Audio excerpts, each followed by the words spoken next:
Ellis here for LowKick MMA. Welcome to our weekly roundup podcast. Today we're going to be recapping UFC 271. I'm delighted to have Patrick Post with me. How's it going, Patrick? Yeah, I'm all good. I think we've got a good event to look back on. You know, a lot happened. There's a lot to talk about, and I'm excited to get into it. And we'll jump straight in. That main event, Israel Adesanya, Robert Whittaker. First things first, there seems to be a little bit of debate about who should have won the fight. How did you see it going? As much as I wanted it to be for Robert Whittaker, I do think Adesanya won the fight. There's lots of arguments to be made. Obviously, a lot of people give round 5 to Rob. I think it's round 2, 3, and 4 is what's questioned. I don't think he did enough in those rounds to take the belt from Adesanya, if you will. Yeah, I tend to agree. To be fair, I don't really see the controversy. I think Adesanya did enough. Like Robert, he was unable to really get anything going in terms of he got the wrestling, he got a few takedowns, but Izzy popped straight back up. So how much do you count them?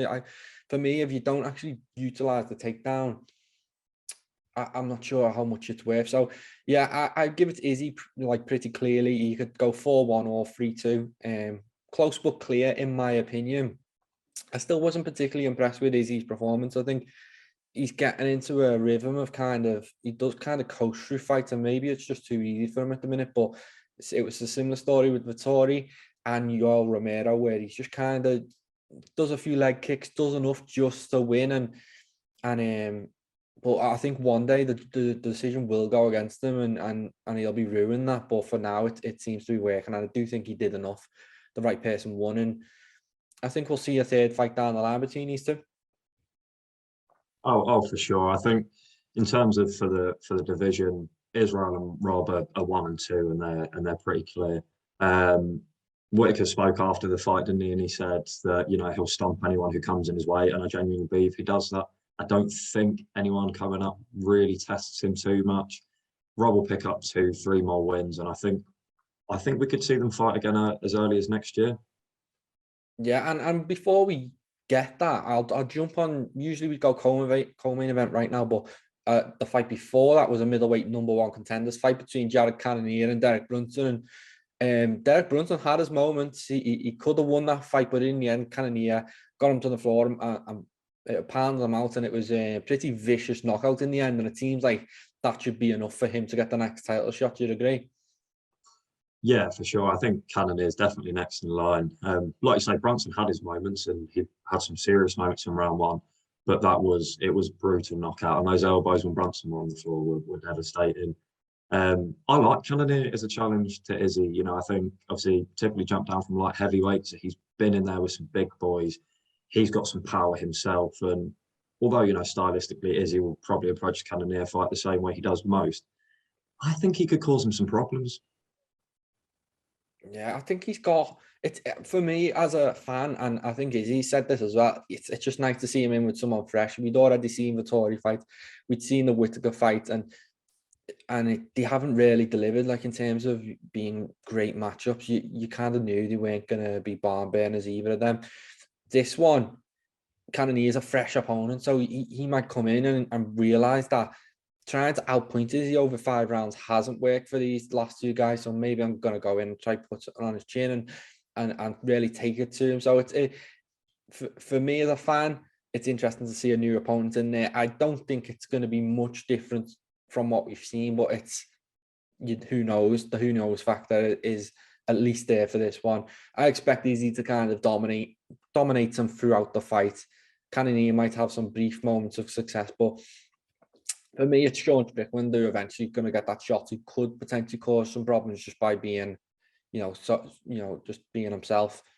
But for now, Cannonier is a really nice challenge, I think. Yeah, I agree. Like I said, I think the only thing that goes in Cannonier's favour for that fight is that power. And if he does catch Izzy once or twice, maybe it throws him off a little bit, something he's not used to before. But if they're going to stand and strike at a distance, then there's not many people who will beat Adesanya at that, and he'll ride through to another decision if that's the case. Yeah, it's definitely exciting at middleweight at the minute, and there is plenty of people there for Izzy. So looking forward to seeing all that play out in 2022, maybe 2023.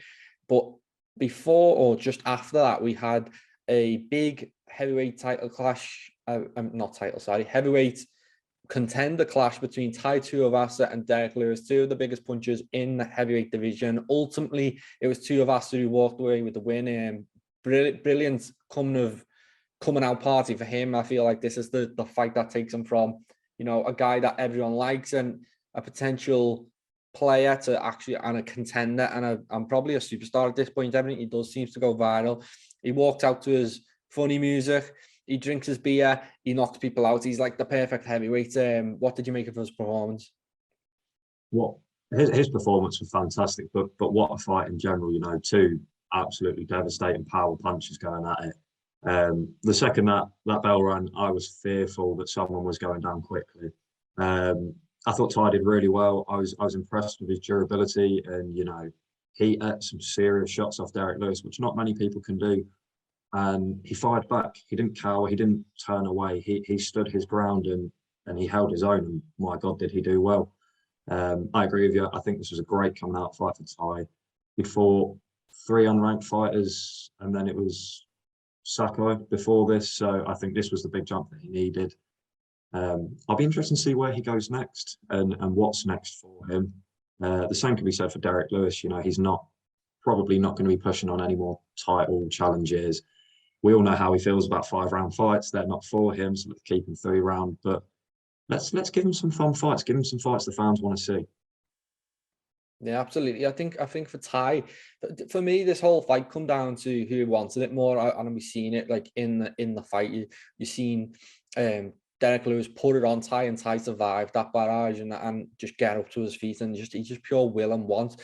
And then as soon as he started to put it on Lewis kind of backed off and didn't want it, and then ultimately ate such a huge elbow. So I think it is kind of an age factor coming in. Tai is just 28 years old. He is fresh. He wants to achieve, whereas I think now Derek is kind of cashing his checks. I don't even think he likes being in these big lofty spots on cards. I feel like he prefers, just being somewhere in the middle and knocking out people, and he'll get that chance. I hope we still continue to see him like doing this thing, because he can still knock out 90% of the heavyweight division. There's just that upper echelon that he's not quite getting at the minute.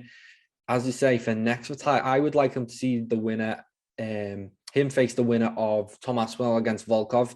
I know people are saying Cyril Gane, but I'd prefer not to see that fight. I feel like Tai still does have,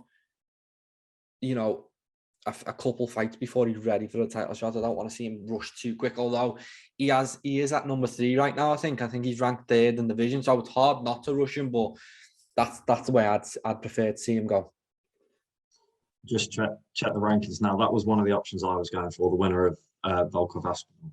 The other person I liked, and if he can get through, I believe it's Chris Dorcas, who he's fighting in March, is Curtis Blades. Curtis is ranked 4th. I think I'm just checking here. Tai jumped up 8 rankings as well, but Curtis is ranked 4th. I think if he gets a win over Chris Dorcas, he'll be looking to push on. 3rd v 4th makes a lot of sense to me. Also, we've still got Stipe in the mix, Stipe Miocic in the mix. Not sure what's going on with him right now. I agree with you with Cyril Gane. I think Tai still needs to improve in some areas, and I think if he fought Cyril now, it would be too early for him. But what an exciting future! Like you say, 28 years old. That's extremely young for a heavyweight. He's got plenty of time in the UFC, and I'm sure we're going to be seeing a lot more of him. Yeah, and also I don't want to see Cyril Gane go straight back for the title. He did well, but there was still some issues for him to work on. So I prefer him to face Curtis Blades, who's obviously the best wrestler at heavyweight, and prove that he doesn't have them issues before he goes back to the title. Whereas beating someone like Tai, and it's not a foregone conclusion that he would do that, but it doesn't really prove anything, in terms of what he's got to prove. Cyril's got to prove that wrestling's there. So Blades would be perfect for him, and Aspinall or Volkov against Tai Tuivasa would be, like, obviously as a UK guy, I'm hoping Aspinall wins. That would be a clash of 2 of the best prospects in the heavyweight division. But it's all up in the air right now, because obviously Francis Ngannou, his contract situation, his injury, there could be an interim belt on the line. John Jones could come back, Stipe could come back. So there's so many options for Tai. And I'm just so happy to see him in this position, because from where he's come from, he's not your typical, powerhouse heavyweight who typically gets this high in the division, but he looked fantastic. He's got the win. He's 28. He's got the personality. He's got the fans. He's got everything to be an absolutely huge star. So the next fight is pivotal. I'm looking forward to seeing who it's against. No, I agree with you. I think in terms of, like you say, prospects coming along, Aspinall and Ty are great, and I'm the same as you, UK fan, so I'd love to see Aspinall win that and go on. It's an exciting time for the heavyweight division. It's changing up a little bit, and I think we've got a lot to look forward to. Yeah, and before that, we had a lightweight fight, which was originally meant to be way down the card, but it got bumped up last minute to the main card, which when I spoke with Ollie the other day previewing this card, and I was quite surprised to see that down there. It's a good fight between two, good names, talented fighters, and in the end, it was Renato Moicano who got the win over Alexander Hernandez via rear naked choke. What did you make of this one? Again, I thought it was a really good fight. I had Hernandez winning the fight going into it. I thought he'd just have a bit more than Moicano, but Moicano really impressed me. He's only lost to the elite in the UFC, and there's clearly a reason for that. I thought he did really well, and I thought it was a really strong performance from him. I'm excited to see him back in the octagon. Yeah, I think he's somewhat underrated in my opinion, Moicano. As you said, he's only lost to the creme de la creme, and Alexander Hernandez is not that yet. And I thought Moicano would be able to get through this one. I think if you're gonna beat him, you've got to be, in line for a title or towards that top five, because he is legit. So very excited to see where he goes. And Alexander Hernandez has still got a lot to offer. I think he's still in his 20s, 29 years. He's never been able to capitalize. I feel like that win over Ben Al-Dariush in his first fight, he's never really been able to live up to it. So, but he's still young and still lots to do. And maybe it's just Moicano's time. But that was a great fight. And then before that, another lightweight fight. And you could probably match these two winners up because they're in a similar spot in the division. Bobby Green against Haskarat. Bobby Green, putting on a show again. He's just such a fantastic person to watch. He's kind of got that Nate Diaz style, and yeah, he looked fantastic, didn't he? He looked brilliant, and like you say, what's not to love about Bobby Green? The output he put on in that fight on Hackcross was immense.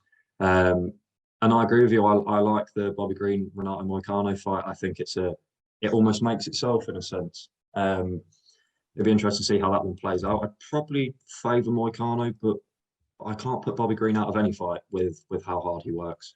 Going back to the previous fight, just quickly, just want to get your opinion on what do you think Alex Hernandez will do? Because obviously, I don't know if you saw, he said on Instagram he thinks he's only got 1 or 2 more fights left. He's got other interests outside the UFC. If that is the case, who do you think we see him face? If he's only got 1-2 fights left at 29, I feel like it's time to just why take the 1 or 2 fights? You don't need to, in my opinion. So I prefer to see him walk away than take 1 or 2 more fights at 29. Yeah, I don't know what they do with him in that point as well. They might just cut him. At that point, what's he fighting for? You know what I mean? Is he just fighting out his contract? I really don't get it. So hopefully that's just like a spare of the moment thing, and he actually plans on committing to the sport. But if he just actually has 2 fights left, I'm not really bothered 2 fights because it wouldn't. What's the point? Yeah, it doesn't affect it doesn't affect the divisions, and it doesn't affect fights moving forward if he wants to stop out. I agree with you. I hope it is just maybe emotions getting the better of him after a loss. But it'll be interesting to see for sure. Yeah, and before that we had a decent undercard. We won't go into them all, but does anything stand out to you on that undercard?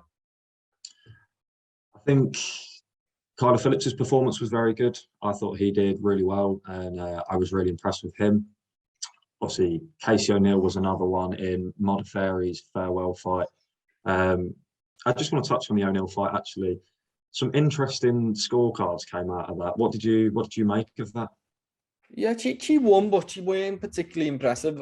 As long as you get the result right in the end, that's fine. You can ignore these weird cards. It was the same with the Arlovsky fight. I think it was the same guy twice as well. So just one judge had a bad night, but the right person won in both fights. So that's the only time when I really get worked up about it, is when the wrong person wins, and 2 of the 3 judges have, you know, messed up. But in this case, it was just the one, and very bad scorecard. I do think Casey O'Neill won. She weren't particularly impressive. She got beat up a little bit as well by Modafferi, who's not necessarily known as, you know, a great striker. She busted her up a bit. And then the Arlovski fight as well. I thought Arlovski looked really good, and he clearly won that fight. But one judge gave it to Van Der as well. So funny cards, but the right people won. So not too concerned about that. Obviously, there's just behind the scenes, you'd hope that right now or yesterday they were taking steps to like say to this judge what was going on. You've just got to trust that the people behind the scenes are dealing with this stuff and try not to worry about it that much. Another fight I wanted to look at on for the prelims was the Sergey Morozov Douglas Silva. What an absolute fight! You know, the start of that fight, Morozov, I thought he was having him out in the first round. He looked phenomenal. We get back into it, and it's a whole new fight in a sense. De Silva comes out with power, and he catches Morozov a few times, and then to land the submission, I think, you know, that might. He's got less than 3 or 4 submissions, I want to say, in the UFC. So I was extremely impressed with that. Jeremiah Wells, Blood Diamond. I think it was too soon for Blood Diamond. You know, he'd only had 3 fights. It's a heavy jump to make to come into the UFC and take on a prospect of Jeremiah Wells, who we saw in his debut against Wilde Alves, is someone to keep an eye on. He's a serious contender. Yeah, absolutely. And the prelims, or the early prelims, actually got us off to a bang. Like, I'd say that Douglas Silva fight was probably the best on the card. And also the Blood Diamond, everyone was excited to see him get it took out like that in that type of fashion. It was crazy. So looking forward to seeing him again. Looking forward to seeing a lot of these guys again. Yeah, and also on that prelim card, you had Ronnie Lawrence, you know, against Martinez. Looked to be cruising, and then all of a sudden he just spinning back fist. He's on the floor, and Martinez just couldn't get that finish. But that was a fun fight as well. The whole card was good. It did deliver. When you know, particularly amazing card, but there was some really standout moments, and Tai Tuivasa was probably the one for me.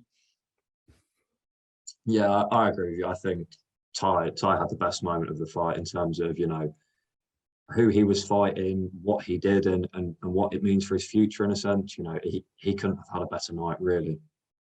Yeah, and thanks for joining me, Patrick. Obviously, brilliant card. And we go from one to the next. Obviously, this week we've got Johnny Walker against Jamal Hill.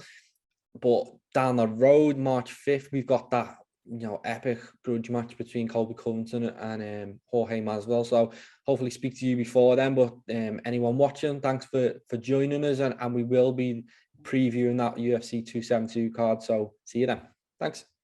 Make sure to subscribe to the LowKick MMA YouTube channel for all the latest news, event previews, and interviews with some of the biggest stars in MMA.